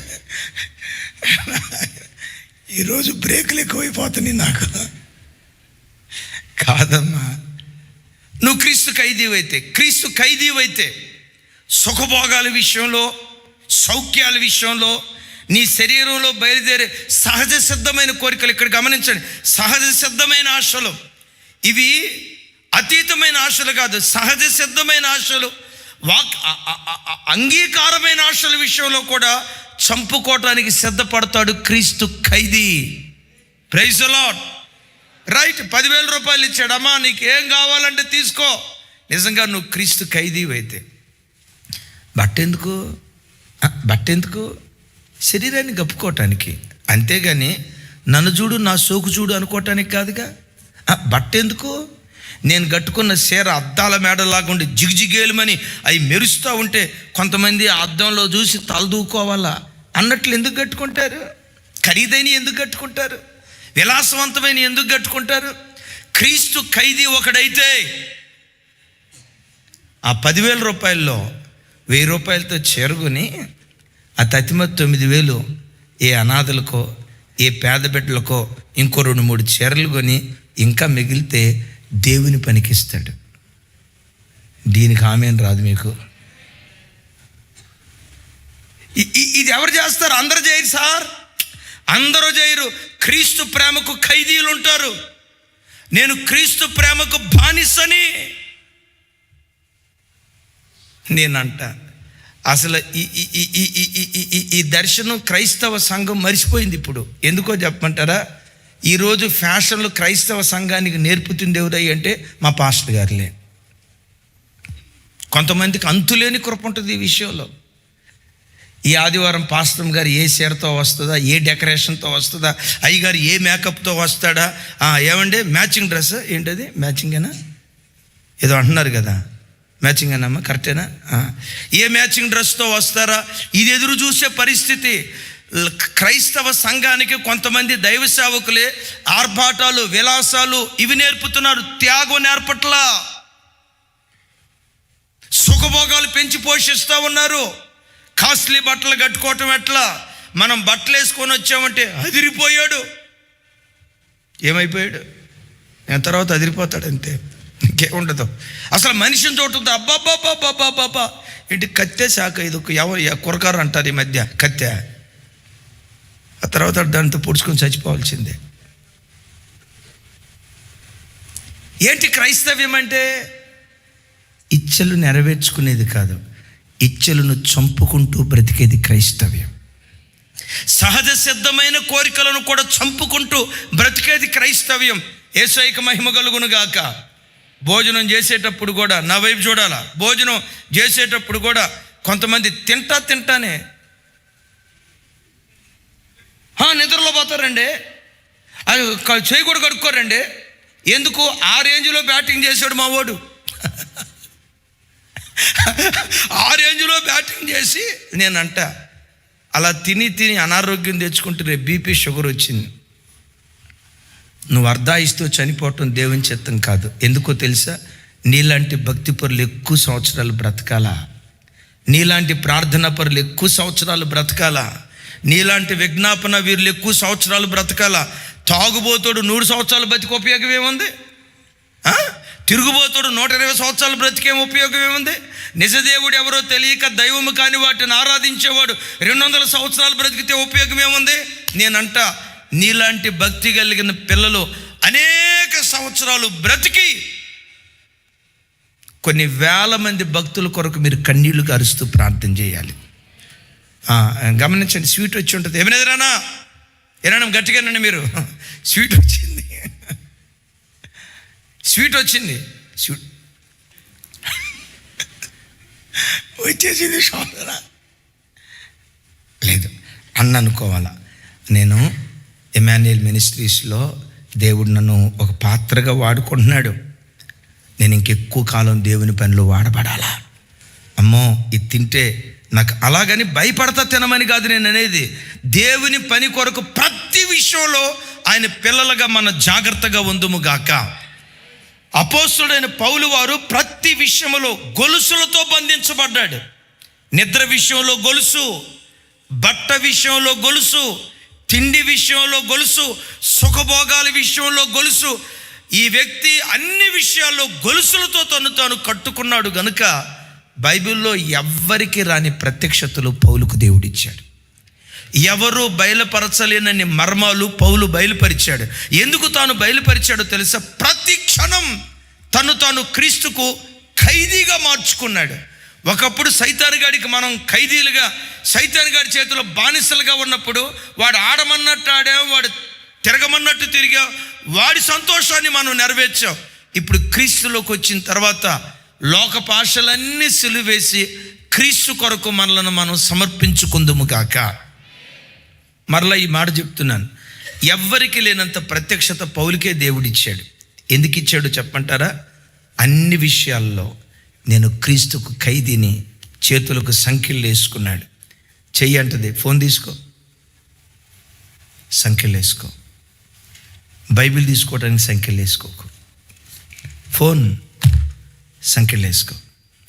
ఇవాళ రేపు ప్రతిదీ టమాటా కూర ఎట్ట ఉండాలి, టమాటా కూర ఎట్టా వండాలి, ఎక్కడికి వెళ్తున్నారు, సేమియా ఎట్టుండాలి, ఉప్మా ఎట్లా వండాలి, ఉప్మాలో వెరైటీలు ఎట్లా ఉండాలి. ఇక 24 గంటలు జుట్టు పొడుగ్గా పెరగాలంటే ఏం చేయాలి? 24 గంటలు యూట్యూబ్ చూసి ఇక్కడ కూర్చున్న కొంతమందిలో రోజుకొచ్చి 3 గంటలు 4 గంటలు ఫోన్ దగ్గర గడిపే దయ్యపాత్మ కలిగిన వాళ్ళు ఇక్కడ ఉన్నారు. అందుకనే దేవుడు మాట్లాడుతున్నాడు, జాగ్రత్త. లైవ్ చూస్తున్న బిడ్డల్లో ఫోన్ దగ్గర గంటల తరబడి గడిపే ఆ దయ్యపాత్మ కలిగిన వ్యక్తులు కొంతమంది ఉన్నారు. ఫోన్ ముట్టుకునే విషయంలో నీ చేతులకు పెద్దగా అక్కతో వస్తూ ఉండొచ్చు, పాపం ఏమన్నా అనుకుంటుందేమో, నన్ను క్షమించుగాక. అక్కొచ్చి నేను చెప్తుంది, అన్నయ్య మా కూతురు పెళ్లి చేశాం, మాకు ఈ సలివిడి బొలివిడి అలవాట్లు లేవు, కానీ మాకు దొరికిన వాళ్ళు ఏమన్నా నామకార్థులు 50 కిలోలు సలివిడి చేసుకురమ్మన్నారట. ఎన్ని కిలోలు సలివిడి అంటే తెలుసా? తెలుసు, మీకెందుకు తెలియదు? ఉందా అమ్మ సైమన్ అమ్మ, తలకాయ అడ్డం గుపుతున్నా ఉందా ఆ దరిద్రం? ఇంకా సలివిడి చేసే ఉందా? మరు మనసు పొందాలమ్మా, ఇవన్నీ సిలువేయబడాలా. ఆమెన్. అయ్యా 50 కిలోలు సలివిడి తీసుకురమ్మన్నారయ్యా, సలివిడి ఎట్టా చేయాలో నాకు తెలియదు అని చెప్తే ఆమె ఏం చెప్పిందో తెలుసా? యూట్యూబ్లో చూడు. మొత్తానికి యూట్యూబ్ చూసి 50 కిలోలు సలివిడి తయారు చేసి పంపించిందట. పాప ఆ బిడ్డ వేతంతో చెప్తుంది. నిన్న చిన్నదానికి పెద్దదానికి దాని దగ్గరికి వెళ్ళి చూసి క్రీస్తు ఖైదీవైతే నీ చేతులకు నువ్వు సంఖ్యలు వేసుకోవాలా. అలా వేసుకున్నాడు కాబట్టి మరలా ఈ మాట చెప్తున్నా, ప్రపంచంలో ఏ సేవకుడికి దొరకని కృప పౌలుకు దొరికింది. ఏ సేవకుడు బయలుపరచలేనని మర్మాలు, నా వైపు చూడండి, ఏ సేవకుడు బయలుపరచలేనని మర్మాలు పౌలు ద్వారా దేవుడు బయలుపరుస్తూ వచ్చాడు. తతిమ 11 మంది అపోస్తులు ఒక ఎత్తు అయితే పౌలు ఒక్కడు ఒక్కెత్తు. పౌలు రాసిన పత్రికలు కొన్ని చదువుతూ ఉంటే మానవ జ్ఞానానికి అర్థం కాదు. కొలస్సీ పత్రిక మానవ జ్ఞానానికి అర్థం కాదు. హెబ్రీ పత్రిక మానవ జ్ఞానానికి అర్థం కాదు. ఎఫెసీ పత్రిక మానవ జ్ఞానానికి అర్థం కాదు. రోమీలకు రాసిన పత్రిక 6-7 అధ్యాయాలు దాన్ని వివరించడానికి బైబిల్ పండితులు తలబాదుకుంటా. ఈరోజు మేధావులు ఏమంటారు తెలుసా? అసలు ఆ కాలంలో ఇంత జ్ఞానం పౌలుకి ఎక్కడి నుంచి వచ్చిందో చెప్పంటారా? క్రీస్తు ప్రేమకు ఖైదీగా బ్రతికాడే, కాళ్ళకు చేతులకు సంఖ్యలు వేసుకున్నాడే, ప్రతి విషయంలో సంఖ్యలు వేసుకొని బ్రతకటాన్ని బట్టే విస్తారమైన కృపలు దేవుడు అనుగ్రహించాడు. దేవుడు నీకు, నీ పిల్లలకు, నీ పిల్లల పిల్లలకు విస్తారమైన కృపలు అనుగ్రహించునుగాక, విస్తారమైన తలాంతులు అనుగ్రహించునుగాక. ప్రతి విషయంలో దేవుని కృప పొందిన వారిగా బ్రతుకుదుముగాక. ఆ కృప మనకు రావాలంటే చూడండి, నేను చక్కగా వాక్యం ప్రకటించే కృప నాకు రావాలంటే కడుపు నిండా తిని కంటారా నిద్రపోయి 10 గంటలు నిద్రపోయాను అనుకో, ఉన్న కృప కూడా తీసేస్తాడు. అమ్మ రాజేష్ అర్థమవుతుందా? ఉన్న కృప కూడా తీసేస్తాడు. కృప వెంబడి కృప నాకు దొరకాలంటే నిద్రకు సంఖ్యలు వేయాలి, తిండికి సంఖ్యలు వేయాలి, బట్టకు సంఖ్యలు వేయాలి. సహజ సిద్ధమైన సుఖభోగాలకు కూడా ఎవడు సిలువ వేస్తాడో, సంఖ్యలు వేసుకుంటాడో, కృప వెంబడి కృప దేవుడు అనుగ్రహించడం ప్రారంభిస్తాడు. ఇప్పుడు క్రీస్తు ఖైదీగా మారాడు కదా. ఖైదీగా మారిన తర్వాత ఆయన కాళ్ళను చేతులను సంఖ్యలతో బంధించారు. తిమోతి కొత్తలో రాస్తూ ఇలా అంటాడు, చూడండి ఆ మాట. తిమోతీయులకు రాసిన 2వ పత్రిక 2వ అధ్యాయం 9వ వచనం.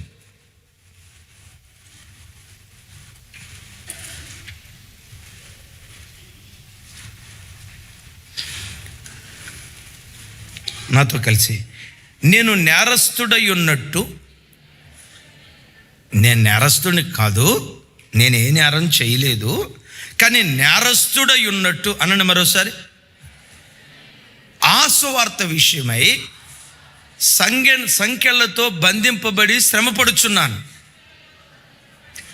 అయినను దేవుని వాక్యము బంధింపబడి ఉండలేదు.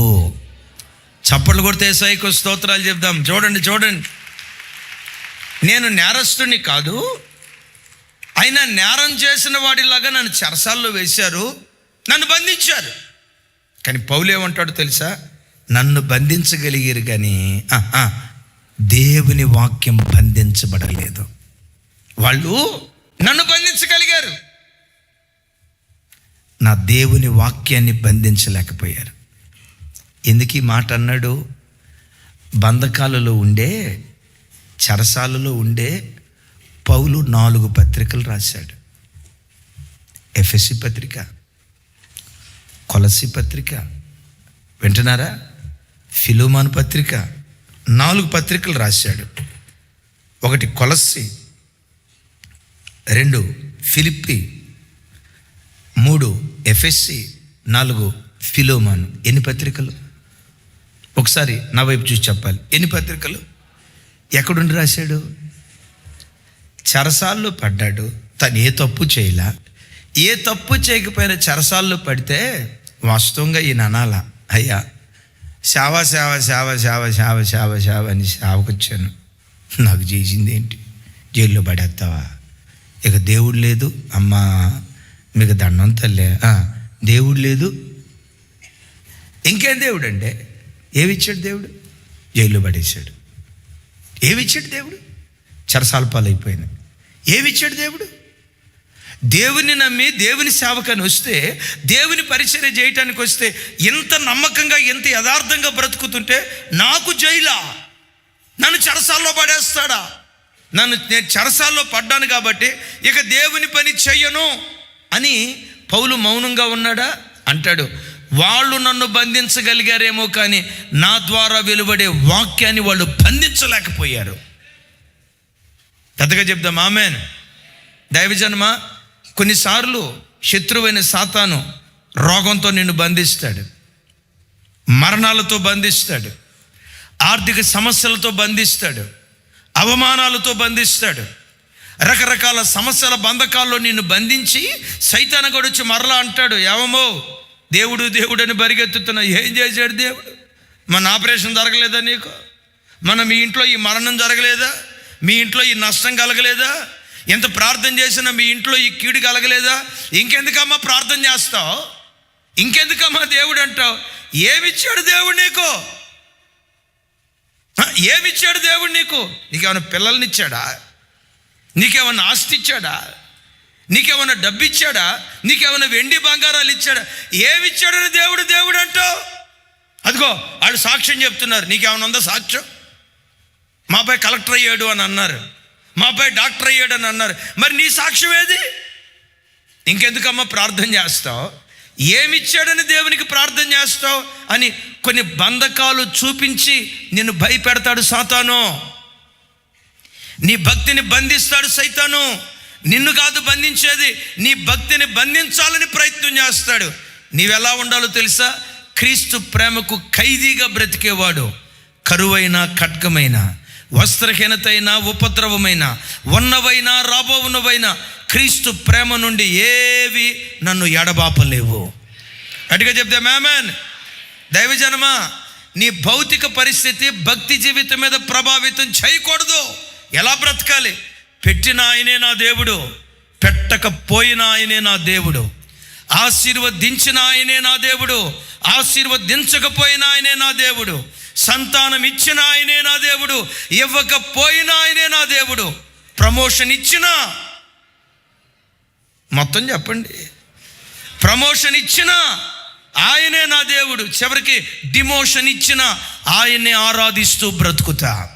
నా ఆరాధన ఆగదు, నా స్తుతి ఆగదు, నా విజ్ఞాపన ఆగదు, నా ప్రార్థన ఆగదు, నా విశ్వాసం ఆగదు. చనిపోయే ఆఖరి క్షణం వరకు క్రీస్తు ప్రేమకు ఖైదీగా ఆయన ప్రేమలోనే నేను సాగిపోతా అంటాడు. వాళ్ళు నన్ను బంధించగలిగారు, నా ద్వారా వెలువడే వాక్యాన్ని వాళ్ళు బంధించలేకపోయారు. కనుకే ఎఫెసీ పత్రిక రాశా, కొలస్సీ పత్రిక రాశా, ఫిలిప్పీ పత్రిక రాశా, ఫిలోమోను పత్రిక రాశా. ఇంకో విచిత్రం చెప్పమంటారా? ఇంకో విచిత్రం చెప్పమంటారా? నా వైపు చూడాలా? ఇంకో విచిత్రం చెప్పమంటారా? నా వైపు చూడాలి. ఇంకో విచిత్రం చెప్పమంటారా? ఈ బంధకాల మధ్యలోనే సువార్త ప్రకటించి ఒక ఆయన కన్నాడు, పౌలు గారు. ఒనేసిముని ఎక్కడికి అన్నాడు? కారులో వెళ్ళిపోతూ ఉంటే ఒనేసిము కాలు కూడా చెప్పులు లేకుండా కాలి నడక మీద నడుచుకుంటా వెళ్తూ ఉంటే, ఒనేసిమా ఇట్రా, యేసు ప్రభుని నమ్ముకుంటే ఇట్లా కాళ్ళు తిరుగు అనండి. యేసు ప్రభుని నమ్ముకుంటే ఇట్లా కారులో తిరుగుతారా మీరు?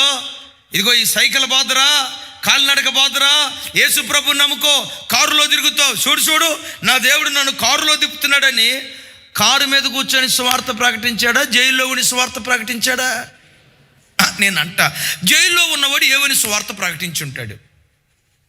హైటెక్ సిటీ దగ్గర 7 అంతస్తుల భవంతి దేవుడు నాకు ఇచ్చాడు రా, నువ్వు కూడా దేవుడు నమ్ముకో, నువ్వు కూడా దేవుడు నమ్ముకో, నీ కూడా 7 అంతస్తుల భవంతి ఇస్తాడు అని చెప్పాడా లేదా? చెప్పలేదా? అంటే హైటెక్ సిటీ దగ్గర కాదంటే అమరావతి దగ్గర 10 ఎకరాల పొలం ఇచ్చాడు రా, దేవుడు నమ్ముకుంటే నాకు 10 ఎకరాల పొలం ఇచ్చాడు, ఇదిగో నువ్వు కూడా నమ్ముకో, నీకు 100 ఎకరాలు ఇస్తాడు వైజాగ్లో అని చెప్పాడా? నేనంట, ఈయనకి 10 ఎకరాలు కాదు కదా, కనీసం 10 జతల బట్టలు కూడా లేవు. చెప్పాలి గట్టిగా, 101 జత. నేనంట, మనిషి దగ్గరికి వస్తే దుర్వాసన. ఎందుకు? ఒక సొక్కా అయినందువల్ల కాదు, ఆ గాయాలు కొట్టి కొట్టి కొట్టి కొట్టి ఒక భక్తుడు అంటాడు, ఒకళ్ళు కొడితే ఆ గాయాల పాలై ఇంకొక 10 రోజుల్లో మానతాయి అనగా, ఇంకొక 5 రోజుల్లో మానతాయి అనగా, ఇంకొక 2-3 రోజుల్లో గాయాలు మానతాయి అనగా మరలా కొట్టడం స్టార్ట్ చేశారట. మరలా శరీరం అంతా గాయాలు, అరికాలు నుంచి నడినెత్తి వరకు గాయాలు. ఆ ఆయింట్మెంట్ రాసి, ఈ ట్రీట్మెంట్ చేసి, రకరకాల కార్యక్రమాలు చేసి, అమ్మయ్యా ఈ 2వసారి కొట్టిన గాయాలు కూడా మానిపోతానేలే, ఇక పర్వాలేదు, తిరిగి సేవ చేద్దాం అని ఒక చోటకి వెళ్ళే లోపు మరలా అక్కడ కొట్టేవాళ్ళు. అంటాడు కదా, ఫిలిప్పీ సంఘంతో మాట్లాడేటప్పుడు, ప్రేతోర్యములో నాకు కలిగిన శ్రమలు మీకు తెలియనివి కాదు. ఆయన చెరసాల్లో పడ్డప్పుడు ఆ చెరసాలలో ఉన్నటువంటి ఆ జైలు అధికారులకు పిలిచి అనేవాడట, సైనికులను పిలిచి అనేవాడట, నన్ను కొడతారా? మరి కొట్టడానికే కదా నేను జైలు వేసింది, కొట్టండి, కాకపోతే పందెం ఒకటి. ఏంటయ్యా పందెం? ఎవరు కొట్టని చోట కొట్టండి. నా శరీరంలో ఎవ్వరు కొట్టని స్థలం ఏదైనా ఉంటే దాన్ని చూసి కొట్టండి. దాందే ఉందరా బాబు, మనిషి 4.5 అడుగులు ఎత్తు, ఎక్కడో ఒక చోట కొట్టని స్థలం ఉంటుంది కదా, పట్టుకొని చెత్త కొడతామని పౌలు దగ్గరికి వచ్చి చూస్తే అరికాలు నుంచి నడినెత్తి వరకు గాయము లేని స్థలం ఒక్కటి కూడా లేదట. ఈరోజు కొందరు చూడండి, చిన్న కష్టం వస్తే ఏం సేవ, చిన్న కష్టం వస్తే ఏం దేవుడు, చిన్న కష్టం వస్తే ఏం చేసాడు దేవుడు? నేను దేవుని దగ్గరికి రాను, దేవునితో ప్రార్థన, నాకు ఇక ఈ భక్తి వద్దు, ఈ విశ్వాసం వద్దని చిన్న శ్రమలకే కదిలిపోతున్నారు. వాళ్ళు ప్రాణం పోయిన వాళ్ళ విశ్వాసం కదలలేదు. విన్నారు ఈ మాట? వాళ్ళ ప్రాణం పోయిన విశ్వాసం కదలలేదు. అలాంటి పరిస్థితుల్లో చెరసాల మధ్యలో ఆ ఒనేసిము జైల్లో పడితే ఒనేసిముతో చెప్పాడు, బాబు యేసుని నమ్ముకుంటే ఆ దొంగతనపు జీవితం మీద నీకు విడుదల కలిగిద్దయ్యా.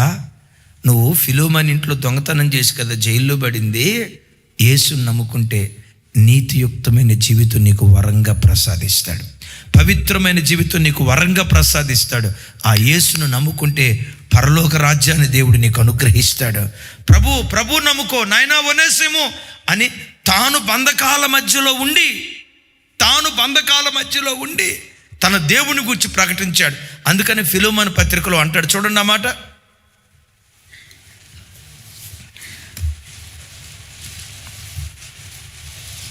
మొదట అధ్యాయం 10వ వచనం. రైట్, నాతో కలిసి. నా బంధకములలో నేను కనిన నా కుమారుడగు ఒనేసిము కోసము నేను నిన్ను వేడుకొనుచున్నాను. ఆగండి, చిన్న అక్కడ బ్యాక్ మరోసారి చెప్పండి నాతో కలిసి. నా బంధకములలో నేను కనిన నా కుమారుడు. బంధకాలలో ఏం చేశాడట? ఆత్మలకు అంటున్నాడు. బంధకాల మధ్యలో కూడా ఆత్మలకు అంటున్నాడు. నా ప్రభు బిడ్డలారా, ఒకసారి చూడండి, మిమ్మల్ని ఒక మాట అడుగుతా. పౌలును బంధకాల్లో పడేసిన ఆత్మను కన్నాడే దేవుడు, నీకెంత సుఖం ఇచ్చాడు. పౌలుకు వచ్చిన కష్టాలు నీకు లేవే? పౌలు అనుభవించిన బాధలు నీకు లేవే? పౌలు అనుభవించిన శ్రమలు నీకు లేవే? ఇంత సుఖవంతమైన జీవితం దేవుడు నీకు ఇస్తే ఎంతమంది ఆత్మలను దేవుని కొరకు కనగలుగుతున్నావు? నువ్వు వస్తున్న సంఘంలో, నువ్వు వెళ్తున్న సంఘంలో నువ్వు కనిన ఆత్మలు ఎంతమంది? నా మాట వింటున్నారా? నీవు కనిన ఆత్మలు ఎంతమంది? బంధకాల మధ్యలో, శ్రమల మధ్యలో ఖైదీగా గొలుసులతో కట్టబడి ఆ భయంకరమైన శ్రమానుభవంలో కూడా సువార్తను ప్రకటిస్తూ ఆత్మలను కంటూ ఉన్నాడు.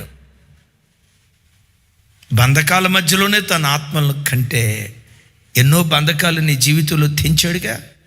రోగ బంధకాలు తెంచాడుగా, అప్పుల బంధకాలు తెంచాడుగా, ఆర్థిక బంధకాలు తెంచాడుగా, కూటికి నా వైపు చూడండి, తినటానికి తిండి లేని భయంకరమైన పేదరికమైన బంధకాలు తెంచి ఈరోజు వేడుకగా దేవుడు నిన్ను ఊరేగించాడుగా. ఎంతగా దేవుడు నిన్ను ఘనపరిస్తే ఎంతమంది ఆత్మలకు దేవుని వాక్యాన్ని నువ్వు ప్రకటిస్తున్నావు? ఎంతమందిని మందిరానికి నువ్వు నడిపించగలుగుతున్నావు? నిన్న ఆదివారం ఓ సర్వీస్లో చెప్పాను, కొంతమంది విశ్వాసులకు ఉండే కృప ఏంటంటే ఆత్మలు సంపాదించడం దేవుడు ఎరుగు. సంపాదించిన ఆత్మల్ని, దాని ఆపోజిట్ చెప్పండి, ఏదో చెప్పండి అమ్మా. ఆత్మలు సంపాదించడం దేవుడు ఎరుగు, సంపాదించిన ఆత్మలను తరివేసే కృప కొంతమందికి ఉంటుంది అని నేను చెప్తే మీరు నమ్ముతారా? నేను ఆదివారం ఒక తల్లి వచ్చి, అయ్యా 2 వారాలు బట్టి మన మందిరానికి వస్తున్నానయ్యా. అమ్మా ఎక్కడుంటారు మీరు? పలానా చోట ఉంటామయ్యా. అమ్మ ఇప్పుడే కొత్తగా నమ్ముకున్నారా? లేదయ్యా, ఒక 7 సంవత్సరాల క్రితం నమ్ముకున్నాం. మరి అక్కడ నమ్ముకున్నారు కదా, ఇక్కడికి ఎందుకు వస్తున్నారమ్మా అని అన్నాను. ఏమన్నారు తెలుసా? మా సంఘానికి వచ్చి కొంతమంది ఉన్నారు, వారికి సంపాదించే బుద్ధి లేదు, తరిమే బుద్ధి అయ్యా, తరిమే బుద్ధి. ఆ సంఘంలో మేము ఉండకుండా మమ్మల్ని తరివేశారయ్యా. సేవకుడు మంచోడే, ఆ విశ్వాసులోనే కొంతమంది పిశాసులు ఉన్నారు. ఆమెనా? ఎవరు మనిషి? విశ్వాసులోనే కొంతమంది పిశాసులు ఉన్నారు. పిశాసులు సంఘంలో చక్కగా కట్టబడి సంఘంలో తరివేశారయ్యా. 3 సంవత్సరాలు బట్టి యూట్యూబ్లో మన వాక్యం వింటున్నాం, కానీ సరే ఇక్కడికి వెళ్తున్నాం కదా, ఇక్కడ కట్టబడదాంలే, వాక్యం వింటున్నాం, వాక్యం చేత బలపరచబడదామని రెగ్యులర్గా మేము వాక్యం వింటామయ్యా అని చెప్తా ఆ తల్లి ఏమందో తెలుసా? అసలు ఇంతకాలం మన చర్చికి రాకపోవటానికి మీరే కారణం అయ్యారు అంది. నేను తరివేవాడిని కాదమ్మా, నేను ఏ కాడికి రమ్మనేవాడిని. తరివే బ్యాచ్లో నా కల్లో కూడా నాకు ఉండదు, ఎందుకమ్మా అట్లా మాట అన్నావు అన్నాను. మీరు చాలాసార్లు మీరు వెళ్తున్న సంఘాల్లో నమ్మకంగా బ్రతకండి అని చెప్తారుగా, నమ్మకమైన విశ్వాసులుగా బ్రతకండి అని చెప్తారు కదా, నాటబడిని అని చెప్తారు కదా. 3 సంవత్సరాల క్రితమే రావాల్సిన మేము మన చర్చికి రాకుండా ఆటంకంగా ఉంది మీరేనండి అంది. తరివేసే వాళ్ళు ఉంటారు చర్చిల్లో. బంధకాల మధ్యలో ఉండి కూడా ఆత్మలను కంటూ ఉన్నాడు. నన్ను బంధించాడేమో, నా నోట ఉన్న దేవుని వాక్యాన్ని బంధించలేకపోయాడు. పద్మాసుదేవిలో బంధించబడిన యోహాను ఆత్మవశుడై దేవుని సన్నిధిలో ఆరాధిస్తున్నట్లుగా లేఖనాల్లో చూస్తున్నాం. నేనంటాయా, యోహానా కాళ్ళకు చేతులకు సంకెళ్ళేసి బంధించారుగా, ఏం బంధించబడినప్పుడు కూడా ఆత్మవశుడై ఆరాధిస్తున్నావు ఏంటంటే ఆయన ఏమంటాడు తెలుసా? సైతాను గడు బంధించింది నా శరీరాన్ని కానీ నా ఆత్మను కాదుగా, నా ఆత్మ నాట్యమాడుతూ ఉంటుంది. క్యాన్సర్ వ్యాధి, రేపు చచ్చిపోతావు అని డాక్టర్లు చెప్పిన ఆ రోజు నువ్వు మందిరానికి వచ్చిన నీ అంతరంగం దేవుని సన్నిధిలో నాట్యమాడాలి. అయ్యా బీపీ 230కి పోయింది, ఏ క్షణాన్ని ఏమవుతుందో నువ్వు చనిపోవచ్చా అని డాక్టర్ గారు చెప్పిన, సైతాను గాడు నీ శరీరాన్ని బంధించిన ఆ గడియలో కూడా దేవుని మందిరానికి వచ్చి హృదయమార నా ప్రభుని ఆరాధిస్తా, హృదయమార నా ప్రభుని సేవిస్తా. సైతానుగా నువ్వు బంధించగలిగితే నా శరీరాన్ని బంధించగలవేమో, నా ఆత్మను నువ్వు బంధించలేవు. గట్టిగా చెప్తాం ఆమేన్. యేసు ప్రభుని నమ్ముకున్న ఒక తల్లిని చెతగొట్టాడు భర్త, అయినా పరువును ఆరాధిస్తూ ఉంటుంది. ట్యాప్ ఆన్ చేసి బాత్రూంలోకి వెళ్ళి ట్యాప్ ఆన్ చేసి ప్రార్థన చేస్తుందట. ఒకరోజు డౌట్ వచ్చింది, అది ట్యాప్ సౌండా ఏడ్పా. బాత్రూమ్ దగ్గరికి వెళ్ళి విన్నాడు, ఏడుస్తూ ఉందట. ఇక అప్పటికి చాలాసార్లు కొట్టిన ఆయన భార్య వాష్రూమ్ నుంచి బయటకు వచ్చిన తర్వాత సిగ్గులేందని, ఎంత చెత్త కొట్టినా నీకు సిగ్గు లేకుండా పోయింది, ఇంకా యేసు యేసు యేసు అంటావు, ఎంత కొట్టినా నీకు సిగ్గు లేదా అంటే ఈవిడ అందట, అయ్యా నా యజమానుడు మీరంటే ఎప్పటికీ ప్రేమ ఉంటుంది, కానీ ఒకటి చెప్తా, నువ్వు బంధించగలిగితే నా శరీరాన్ని బంధించగలవేమో కానీ నా ఆత్మను నువ్వు బంధించలేవు. మీరు ఆమెనన్నారు, ఆ మెంటలోడు అన్నాడంట, అది ఎక్కడుంటుందో చెప్పు, దాన్ని కూడా బంధిస్తానన్నాడంట. విన్నారా? ఆత్మను బంధించలేను అన్నావు కదా, అది ఎక్కడుందో చెప్పు, దాన్ని కూడా బంధిస్తానన్నాడట. అది నువ్వు పట్టుకుంటే నీ చేతికి దొరికేది కాదు, పట్టుకోవాలని పరిగెత్తిన నీ ఆయాసం పాయాసం అయిపోద్ది, కానీ అది దొరకదు. అది ఎక్కడుందో చెప్పు, దాన్ని కూడా బంధిస్తా. పదే చెప్పిందట, నన్ను బంధించగలవేమో కానీ నా ఆత్మను బంధించలేవు. చప్పుడు కొడుతూ ప్రభు వారికి స్తోత్రాలు చెప్దాం. సంకెళ్ళతో బంధించబడ్డాడు, బంధకాల మధ్యలో ఉండి కూడా ఆత్మను కంటున్నాడు. ఒక అద్భుతమైన మాట చెప్పి ఇక నేను ముగింపుకి వస్తాను.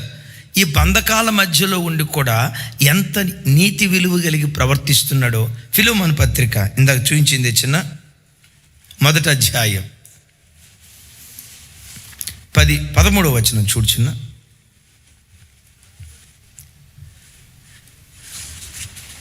నాతో కలిసి, నేను స్వార్థ కొరకు బంధకములలో ఉండగా నీకు ప్రతిగా అతడు నాకు ఉపచారము చేయు నిమిత్తము నా యొద్ద అతనిని ఉంచుకొనవలనని అనుకుంటుని గాని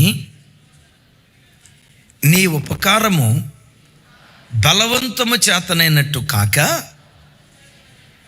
స్వేచ్ఛాపూర్వకమైనదిగా ఉండవలనని నీ సమ్మతి లేక ఏమీ చేయుటకు నాకు ఇష్టం లేదు. అతడికి మీదట దాసుడిగా ఉండక దాసుని కంటే ఎక్కువగాను ప్రియ సహోదరుడుగాను. సరే రైట్, ఇక చాలా విషయాలు ఉన్నాయి, నా వైపు చూడండి. ఫిలోమోనుకు ఉత్తరం రాసి ఏమంటాడంటే, నైనా ఫిలోమోను, నేను వాస్తవంగా ఈ బంధకాల మధ్యలో ఉన్నప్పుడు ఒనేసిము నాకు చాలా పరిచర్య చేశాడు. అతడు జైల్లో ఉన్నాడు. అయితే ఇప్పుడు అతనికి విడుదల వచ్చింది. నా దగ్గరే ఉంచుకుందాం అనుకున్నా, ఎందుకు నాకు పరిచర్య చేస్తాడు. కానీ అతడు నీ దగ్గర దాసుడు కదా, నీ దగ్గర దొంగిలించి నా దగ్గరకు పారిపోయి వచ్చాడు కదా, నీకు నాకు ఉన్న సన్నిహిత సంబంధాన్ని బట్టి నా దగ్గర ఉంచుకోవటం నాకు ఇష్టం అనిపించింది. కానీ అది ధర్మం కాదని, నీవిచ్చేది ఏదైనా బలిమి చేతక ఉండకూడదు. నీ అంతటి నీవే, అయ్యా పౌలా ఈ ఒనేసిము నీ దగ్గర ఉంచుకో అని నువ్వు ఇచ్చినట్టయితే నేను నా దగ్గర ఉంచుకునేవాడిని అని. ఇక్కడ ఒక మాట చెప్తాను, బంధకాల మధ్యలో కూడా నీతి విలువలు కోల్పోలేదు. ఆమెను చెప్దాం. ఓ పోలీస్ ఆయన ఉన్నాడు, కానిస్టేబుల్గా చిన్న ఉద్యోగం చేస్తాడు. కానిస్టేబుల్ ఉద్యోగం అంటే చిన్న ఉద్యోగం ఏం కాదు, పిల్లల్ని చదివించుకుంటాడు. ఒక చిన్నపాటి పూరీళ్ళు. ఒకరోజు వాళ్ళ ఇంట్లో ప్రార్థన చేయటానికి వెళ్ళాం. భార్య చెప్తుంది, అయ్యా అనా పైసా లంచం తీసుకోడయ్యా, ఇంట్లో ఒకవేళ తినటానికి రేషన్ లేకపోయినా అనా పైసా జీతం తప్ప వేరే తీసుకోడయ్యా. ఏమండి మంది పూరిల్లే అంటే అంటాడట, పూరీలు చూసి, ఇది పూరీలు కాదే రాజభవనం అనండి ఒకసారి. రాజభవనం. ఆ భార్య కూడా అంటాం, అవునండి ఇది రాజభవనమే, మన పూరిలే మనకు రాజభవనం అని అంటే చుట్టుపక్కల వాళ్ళు అందరూ అంటారంట, మీ ఆయన మొదనష్టపోడు, వాళ్ళు చూడు పోలీస్ డిపార్ట్మెంట్లో పనిచేసి ఎంత సంపాదించారో, అక్కడ ఇల్లు కొన్నారు, ఇక్కడ ఇల్లు కొన్నారు, అక్కడ ఫ్లాట్ కొన్నారు, ఇక్కడ ఫ్లాట్ కొన్నారు, మీ ఆయన ఉన్నాడు ఎందుకు పనికి వస్తాడు, ఏమిదని నోటుకొచ్చినట్టు అంటూ ఉంటారట. ఈయన మాత్రం నా పేదరికంలో కూడా కొన్నిసార్లు డాడీ పిల్లలు ఫీజు కట్టాలి, డాడీ ఫీజు కట్టాలి, 1000 రూపాయలు కావాలి డాడీ అని నా పిల్లలు నన్ను వచ్చి అడిగిన, నా జేబులో డబ్బులు లేని రోజు, అదే రోజు ఏదైనా ఎక్కడన్నా ఒక చోట పని నిమిత్తం వెళ్తే, సార్ ఈ 1000 రూపాయలు తీసుకోండి సార్, ఈ 1000 రూపాయలు తీసుకోండి సార్ అని 1000 రూపాయలు ఇస్తే పోతుంటే నాకు మనసులో అనిపించింది, నా కష్టాన్ని చూసి దేవుడే ఏలియాకి కాకోలం ద్వారా సహాయం పంపించినట్టుగా నాకు సహాయం పంపించినట్టున్నాడు, దేవునికి స్తోత్రం కలుగునుగాక అని అందాం అనుకునే లోపు లోపటుండి అంటాడు, పేదరికంలో కూడా నీతి విలువ కోల్పోవద్దు, పేదరికంలో కూడా నీతి విలువ కోల్పోవద్దు. దేవుడు గద్దిస్తూ ఉండేవాడయ్యా. ఆ కష్ట స్థితిలో కూడా నా కారప్మెతులతోనే నా పిల్లల్ని చదివించుకుంటూ వచ్చా, చాలని బట్టలతోనే నా పిల్లల్ని చదివించుకుంటూ వచ్చా. నా దేవుడు మర్చిపోలేదయ్యా. నా పిల్లలిద్దరినీ దేవుడు ప్రయోజకుల్ని చేశాడు. నా పిల్లల విషయమై ఒక్కరోజు కూడా నేను కన్నీరు గార్చలా. ఎందుకయ్యా అంటే ఆ పేద స్థితిలోనే నీతి విలువలు కోల్పోకుండా నీతియుక్తమైన జీవితం జీవించాడు. ఆఖరి మాట చెప్తాను, ఖైదీగా ఉండే ప్రతి క్రైస్తవుడు క్రీస్తు ప్రేమకు ఖైదీగా మారుదురుగాక. చెప్పండి ఆమేన్. చేతులకు ఏం వేసుకుందాం, కాళ్ళకి ఏం వేసుకుందాం, ఏ గొలుసులతో బంధించబడదాం? ఎనప గొలుసులు అంటే 5 తెచ్చుకొని బంధించుకునేరు కనుక దేవుని వాక్యపు గొలుసులతో మనం బంధించబడాలి. ఈ బంధకాలలో ఉండి మీ కొరకు నేను ప్రార్థన చేస్తున్నాను. 4:13 ఎఫెసీ చూడ్చిన్న సరే, 4వ అధ్యాయం మొదటి 3 వచనాలు నాతో కలిసి చెప్పండి. కాబట్టి మీరు సమాధానమను బంధకము చేత ఆత్మ కలిగించు ఐక్యతను కాపాడుకొనుట యందు శ్రద్ధ గలవారై ప్రేమతో ఒకరినొకడు సహించుచు, మీరు పిలువబడిన పిలుపునకు తగినట్టుగా దీర్ఘశాంతముతో కూడిన సంపూర్ణ వినయముతో సాత్వికముతో నడుచుకొనవలెనని ప్రభువును బట్టి ఖైదీనైన నేను మిమ్మును బతిమాలు కొనుచున్నాను. ఎవరు బతిమలాడుకుంటున్నారట? పెద్దగా చెప్పాలి. ఎవరు బతిమలాడుకుంటున్నారట? పౌలను నేను అనలా. ఏమన్నాడు? ఖైదీనైన నేను మిమ్మల్ని బ్రతిమలాడుకుంటున్నా. అంటే ఖైదీ అంటే ఎక్కడుండి పత్రిక రాశాడు? చెరసాల్లో ఉండి రాశాడు. ఖైదీ చెరసాల్లో ఉన్నవాడు చెరసాలలో లేని వ్యక్తులను బ్రతిమలాడుకుంటున్నాడంట. అసలు నేనంట ఎప్పుడు బ్రతిమలాడుకుంటాం? నాన్న తిను అన్నం పెట్టారు చిన్నపిల్లుడికి, వాడు తింటలా. అప్పుడు ఏం చేస్తారు మీరు? వెంటనే కొట్టడం స్టార్ట్ చేస్తారమ్మా. మొట్టమొదటి ఏం చేస్తారు? రే నాన్న నాన్న తిన్నానన్న గడ్డం పట్టుకుంటారు కదా. అంటే వద్దు అని మొరాయించిన వాడిని బతిమలాడతారు, అంతే కదా. ఇప్పుడు పౌలు బతిమలాడుకుంటున్నాడు. ఎందుకు? ఈయన జైల్లో ఉండి జైల్లో లేని వాళ్ళని బతిమలాడుకుంటున్నారు. మరి జైల్లో లేని వాళ్ళ పరిస్థితి ఏంటి? దేవా, మాకు చెరసాల పడకుండా మమ్మల్ని కాపాడేవు, నీకు స్తోత్రం, మంచిది, మాకు మంచి అవకాశం ఇచ్చావు, సేవ చేసుకుంటూ వెళ్ళిపోతాం, సంఘాలు కట్టుకుంటూ వెళ్ళిపోతాం, విస్తరించేటట్లుగా మేము చేయి కలిపి ఐక్యతతో, ప్రేమతో, సహవాసంతో, ప్రార్థనతో, పట్టుదలతో ఆత్మలో మేము సాగిపోతాం ప్రభువా అని అన్న బ్యాచ్ కాదు ఈ బ్యాచ్. వీళ్ళు జైలు బయట ఉండి కొట్టుకుంటున్నారు. ఒకసారి చెప్పండి. జైల్లో ఉన్నవాడు జైలు బయట ఉన్న వ్యక్తులను బతిమలాడుకుంటున్నాడు. ఏమని? నైనా సమాధానం అనే బంధకం చేత ఆత్మ కలిగించే ఐక్యతను కాపాడుకోవటంలో శ్రద్ధగా ఉండండి అయ్యా. మీ మధ్యలో సమాధానం లేదు, మీకు దండం పెడతా, సమాధానంగా బ్రతకండి. మీ మధ్యలో ఐక్యత లేదు, మీకు దండం పెడతా, ఐక్యంగా బ్రతకండి అని చెప్తా ప్రేమతో ఒకరినొకడు సహించుతారు. కానీ ఎట్లా సహించాలంట? సహించమన్నారుగా, ఇక సహించక ఏం చేస్తాం అని బలవంతంగా సహించొద్దు. ఆ పదజాలాలు చూడండి సార్. ప్రేమతో ఒకరినొకడు సహించుచు, మీరు పిలువబడిన పిలుపునకు తగినట్లుగా పెద్దగా చెప్పాలన్నమాట. దీర్ఘశాంతముతో కూడిన సంపూర్ణ వినయముతో సాత్వికంతో నడుచుకోవాలని.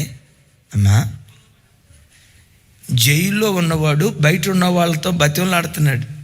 ఎందుకు? వాళ్ళకి కొంచెం పచ్చిగా చెప్తే ఏమనుకోవద్దు, తిన్నది అరక్క, ఇంకొక భాషలో చెప్పంటారా, బైబిల్ భాషలో కొవ్వికి కొట్టుకుంటున్నారు. దేవుడు వాళ్ళకి విడుదల ఇచ్చి బయట స్వేచ్ఛగా స్వతంత్రంగా ఆరాధించుకునే అవకాశం ఇస్తే ఆ అవకాశాన్ని సద్వినియోగం చేసుకోకుండా ఎఫెసీ సంఘంలో ఒకరినొకరు కొట్లాడుకుంటున్నారు. ఐక్యత లేదు, వివాదాలు, మనస్మర్ధలు, అనైక్యతతో అల్లాడిపోతూ ఉన్నారు. ఈరోజు చూడండి, దేవుడు అన్నీ ఇచ్చాడు. సామెత ఒకటి ఉంది కదా, అంగట్లో అన్నీ ఉన్నా అదే అల్లుడు నోట్లో శని ఉంది అని అంటారు చూసారా. అన్నీ ఉంటాయి ఇంట్లో, కానీ భోజనాన్ని దగ్గర కూర్చున్నప్పుడే భార్యాభర్తలు కొట్లాడుకుంటారు. అదొక దరిద్రం. వాళ్ళని తీసుకెళ్ళి జైల్లో వేసినా పేడపోద్ది. తల్లిదండ్రులు అన్నీ ఇచ్చారు, అమర్చారు. ఆడికి తల్లిదండ్రులు అన్నీ అమర్చారు. మన తెలుగు భాషలో చెప్పమంటారు, తిన్నది అరక్క. తెలుసు కదా ఈ మాట, తిన్నది అరక్క. జైల్లో ఉన్నవాడు వాళ్ళని బతిలాడుకుంటున్నాడు. జైల్లో ఉన్న వాళ్ళకి వీళ్ళు భరోసా ఇవ్వాల్సింది పోయి భరోసా ఇవ్వకపోగా వీళ్ళు కొట్లాడుకుంటూ ఉంటే అంటాడు ఖైదీ. నేను ఇక్కడ ఒక మాట చెప్తాను, చెరసాలలో ఉండి కూడా తన ప్రార్థన మానలేదు. చెరసాలలో ఉండి కూడా దేవుడు తనకు అప్పగించిన పని మానలేదు. చెరసాలలో ఉండి కూడా నన్ను బంధించగలిగారేమో కానీ నా నోట నుంచి బయలుదేరిన వాక్యాన్ని బంధించలేకపోయారు. యేసుని నమ్ముకున్న ప్రతి క్రైస్తవుడు క్రీస్తు ప్రేమకు ఇలా ఖైదీలుగా మనం బ్రతకాలి. ఒకప్పుడు పాప బానిసత్వంలో బ్రతుకుతున్న మనలను అంధకారంలో నుంచి దేవుడు విడిపించి స్వతంత్రులుగా మార్చాడే. ఈరోజు ఈ వాక్యం వింటున్న నీ బ్రతుకులో, నీ గుండెలోతులో నుంచి మాట, దేవా నా చేతులకు సంఖ్యలు వేసుకుంటా, నా నోటికి సంఖ్యలు వేసుకుంటా, నా కళ్ళకు సంఖ్యలు వేసుకుంటా, నా కాళ్ళకు సంఖ్యలు వేసుకుంటా, నీ ప్రేమకు దాసుడాలుగా బ్రతుకుతానయ్యా, నీ ప్రేమకు నేను దాసుడుగా బ్రతుకుతానయ్యా. అట్టి గొప్ప భక్తి జీవితం వరంగా దేవుడు మనకు అనుగ్రహించును గాక. అందరూ మోకరించండి, చిన్న ప్రార్థన చేసుకుందాం. ఒకప్పుడు సాతాను చేతిలో బందీలుగా ఉండేవాళ్ళం. మోకరించుదాం, ఎవ్వరు మౌనంగా ఉండొద్దు. దేవా, ప్రతి విషయంలో నాకు నియంత్రణ దయచేయి. ప్రతి విషయంలో నాకు నియంత్రణ దయచేయి. నా నిద్ర విషయంలో నాకు నియంత్రణ దయచేయి. నా తిండి విషయంలో నాకు నియంత్రణ దయచేయి. సహజ సిద్ధమైన కోరికల విషయంలో కూడా నాకు నియంత్రణ దయచేయి. ప్రతి విషయంలో నియంత్రణ కలిగిన వాడిగా, క్రీస్తు ఖైదీగా నేను బ్రతకాలయ్యా. నోరు తెరిచి అందరూ అడుగుదాం, నోరు తెరిచి అందరం అడుగుదాం. లైవ్ చూస్తున్న బిడ్డలయ్యా, నీకు తప్ప లోకంలో మరి దేనికి నేను బానిసను కాకూడదయ్యా. నీకు దాసురాలిగా బ్రతికే కృప నాకు దయచేయి. అడుగుదాం అడుగుదాం అడుగుదాం అడుగుదాం నోరు తెరిచి. ఈరోజు అనేక మంది సెల్ ఫోన్ అనే వ్యసనంలో, ఆ సెల్లో చిక్కుకొని బానిసలుగా మిగిలిపోయిన వాళ్ళు ఉన్నారు. ఒకవేళ ఆ బానిసవి నీవేనేమో, ఆ బానిస బ్రతుకుతున్న వ్యక్తివి నీవేనేమో. 24 గంటలు దేవుడిచ్చిన సమయాన్ని వృధా చేసుకుంటున్నావేమో. ఈరోజు ప్రభు నీతో మాట్లాడుతున్నాడు.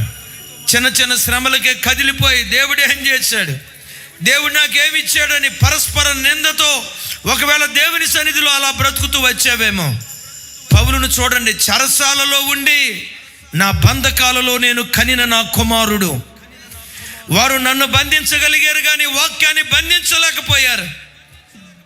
నోరు తెరిచి ప్రార్థన చేసుకో. దేవా, కరువు మధ్యలో కూడా నిన్ను ప్రకటించాలి, ఖడ్గాల మధ్యలో కూడా నిన్ను ప్రకటించాలి, వస్త్రహీనతల మధ్యలో కూడా నేను ప్రకటించాలి, ఉపద్రవాల మధ్యలో కూడా నేను ప్రకటించాలి. నోరుతారు ప్రార్థన చేయి. ఆ పేదరికంలో కూడా నీతి విలువ నేను కోల్పోకూడదయ్యా. ఆ కృపతో నన్ను నిలవబెట్టు. బంధకాల మధ్యలో కూడా ప్రార్థించిన పౌలులాగా పౌలు విస్తారమైన కృపలు పొందుకున్నాడు. కారణం, కాళ్లకు చేతులకు సంఖ్యలు వేసుకున్నాడు. వారంలో ఒకరోజు ఉపవాసం ఉంటానయ్యా, సంఖ్యలు వేసుకో. నోటికి వారంలో ఒకరోజు కడుపు తప్పుకుంటానయ్యా, సంఖ్యలు వేసుకో. నిద్రకు సంఖ్యలు వేసుకో. నీ నోటి మాటకు సంఖ్యలు వేసుకో. ప్రభా, నీ ఖైదీగా నేను బ్రతుకుతాను యేసయ్యా, నన్ను అలా బలపరచు నాయనా అని నోరు తెరిచి ప్రార్థన చేసుకుంటారా? ఎవరు మౌనంగా ఉండక సచిన శవాల్లాగా మౌనంగా ఉండొద్దు. నోరు తెరిచి ప్రార్థన చేసుకుంటూ ఉందాం.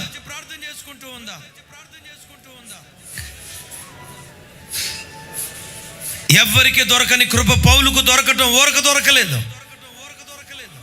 క్రీస్తు రాయబారిన సంఖ్యలతో బంధించబడ్డాను,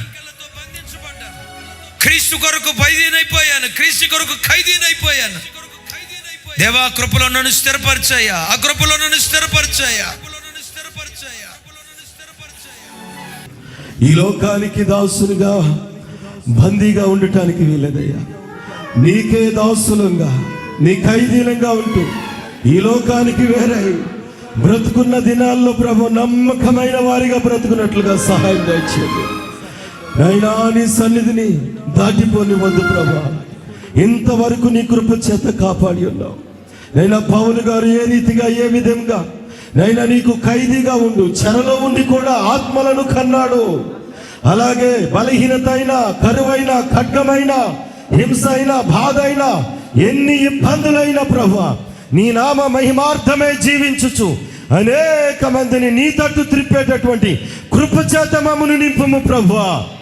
నీకు విరోధంగా, వ్యతిరేకంగా ఇదిగో పోరాడే ప్రతి ప్రభావాన్ని తొలగించండి అయ్యా. వాక్యానుసారమైన జీవితాలు మాకు దయచేయండి నైనా. నీ నామ మహిమార్థమై మరణం వరకు నమ్మకంగా బ్రతుకుతూ ఖైదీలో, కష్టములో, బాధలో ఉండి కూడా అనేక మందిని రక్షించే యోధులుగా, బంధకాల్లో ఉండి కూడా మహిమతో, ఆత్మతో ఆరాధించి ఆత్మతో నింపి నడిపించమని, వచ్చిన ప్రతి బిడ్డను దీవించి పంపించమని నజరేయుడైన యేసు నామములో ప్రార్థించి అడిగి వేడుకొనుచున్నాం తండ్రి. నా ప్రాణమా యెహోవాను సన్నిధించుము, నా అంతరంగమందున సమస్తమైన పరిశుద్ధ నామాన్ని సన్నిధించు.